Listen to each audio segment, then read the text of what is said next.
Briefing ou programa de necessidades. O que é, para que serve, como usar. É sobre isso que a gente vai falar hoje. Se você não é inscrito, já se inscreva e ative o sininho para receber notificações quando sair um vídeo novo.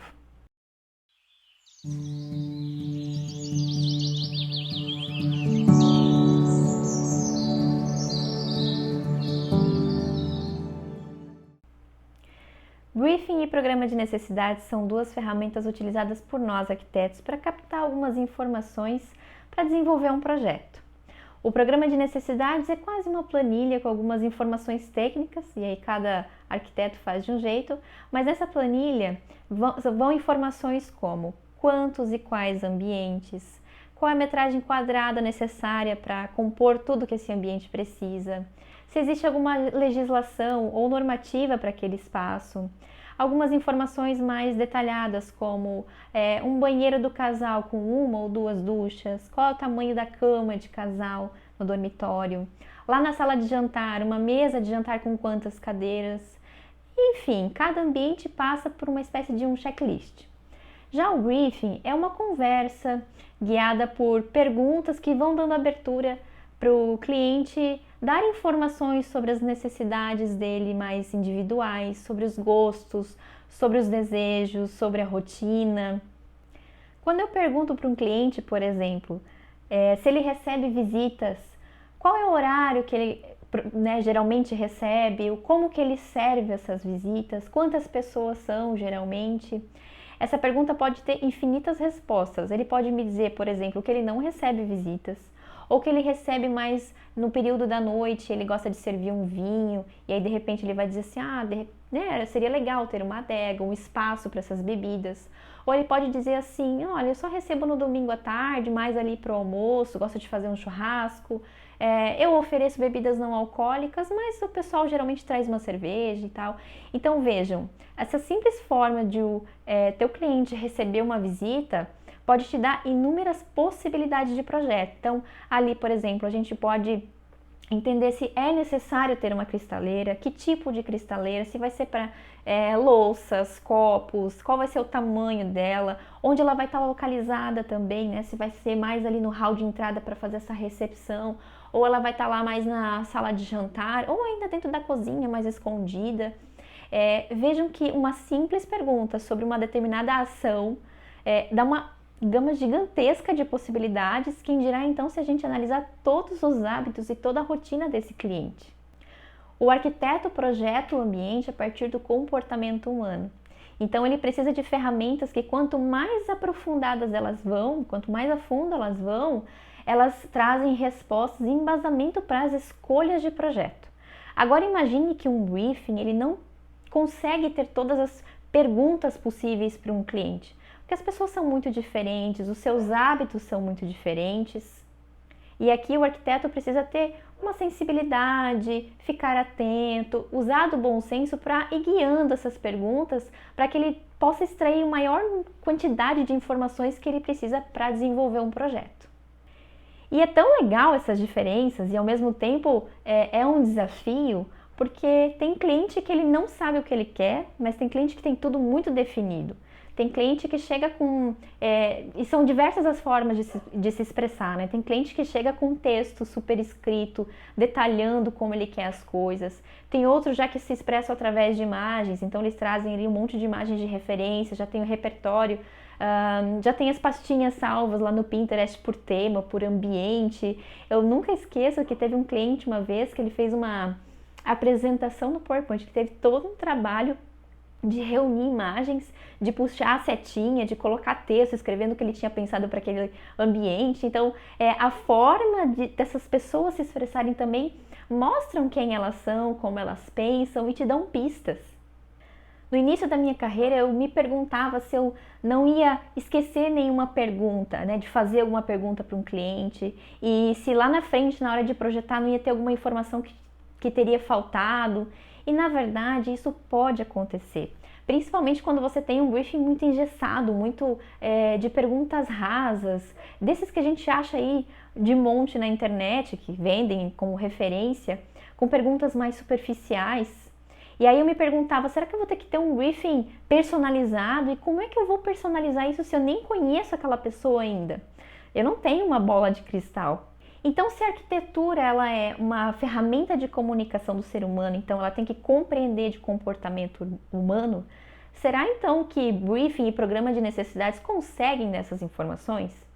Se a gente olhar para outras profissões, como a psicologia, por exemplo, que é a ciência que estuda o comportamento humano, a gente vai perceber que o psicólogo, ele utiliza de perguntas estratégicas para que ele possa compreender quem é aquela outra pessoa, quais são as dificuldades que ela tem e trazer à tona para essa pessoa o autoconhecimento ou ajudá-la, como ela pode se relacionar com essas dificuldades.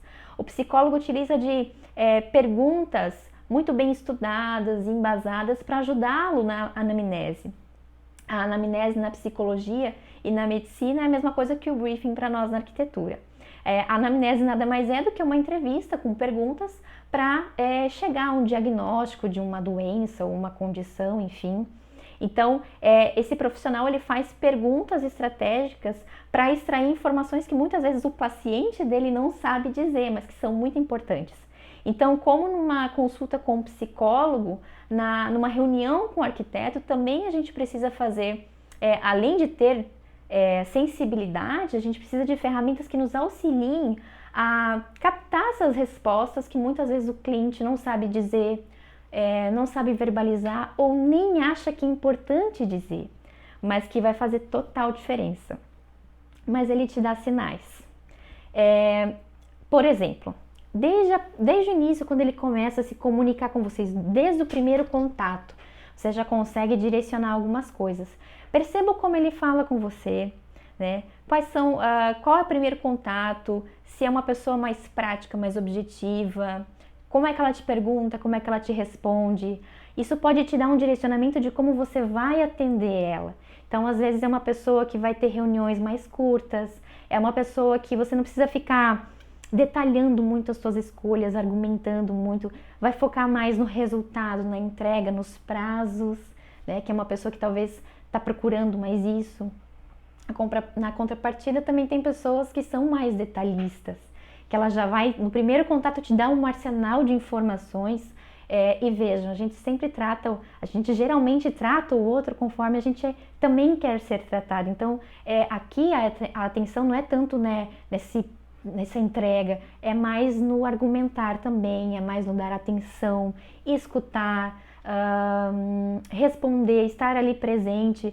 Talvez ela já está sinalizando que as reuniões elas vão ser um pouco mais longas, que ela vai te fazer mais perguntas. Então vejam que só esse formato de ela entrar em contato com você dá sinais de como você vai atender ela, e não só isso, também a forma dela de agir, a reação dela dentro da casa dela. Percebe que só um programa de necessidades e um briefing básicos não são suficientes ou eficientes para uma arquitetura que, de fato, dialoga com quem vai usar o espaço. E quando ela não dialoga, o que acontece? Muito retrabalho, muito pedido de alteração. O cliente passa a não confiar mais no trabalho desse profissional. Esse profissional se atrasa todo nos prazos, porque aquele tempo que ele tinha estipulado que ia levar para o projeto já duplicou, triplicou. Em 2021, onde a gente fala tanto sobre comportamento, sobre que todas as pessoas são únicas, são diferentes, têm suas características próprias, a gente não pode mais tratar a arquitetura como algo que só entrega somente estética, beleza, funcionalidade.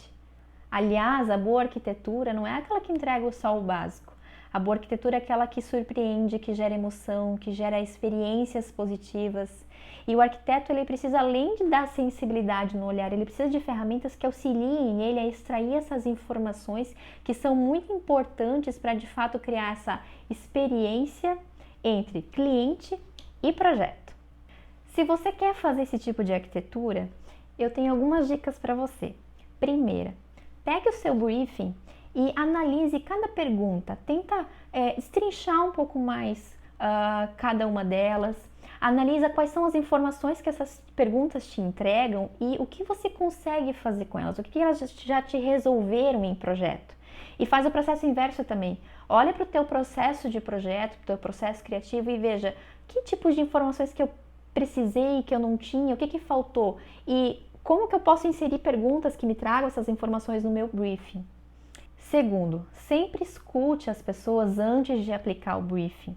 É muito importante que a gente entenda qual é a expectativa daquela pessoa que é leiga em arquitetura, o que ela espera de todo o processo, porque cada um tem, diante das suas experiências, uma ideia do que é determinado serviço.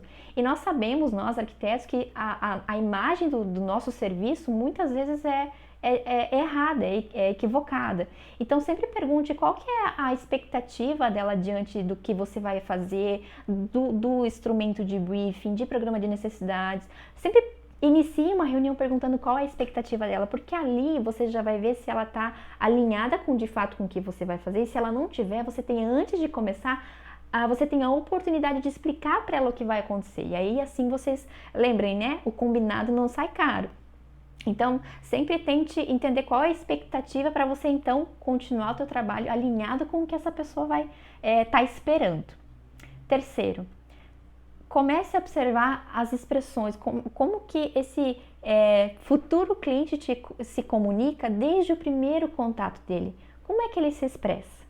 E quarta dica já que a gente vai ter que fazer esse exercício de empatia, de se colocar no lugar do nosso cliente para poder projetar para ele, faça essa construção dessa pessoa em camadas. Então comece por ele, então quem é ele, qual a história dele, o que ele almeja ser, depois como é que ele se expressa, qual é a postura, qual é o tom de voz, o que ele usa, quais são as escolhas dele. Depois, quais foram as experiências que ele já teve com as casas que ele já passou, e daqui para frente como é que ele quer que a casa sirva a ele. Depois, qual é o contexto cultural, de sociedade que essa pessoa faz parte? Quais são os grupos que ela frequenta? Quais são os ativismos dela? E, por último, entenda a localização da casa, qual vai ser o relacionamento dela com o entorno, com a natureza. Se faz sentido isso para você, já curta, compartilhe, comenta aqui para eu saber, salva esse conteúdo. E eu quero agradecer por você dividir esse tempo comigo. Até o próximo vídeo.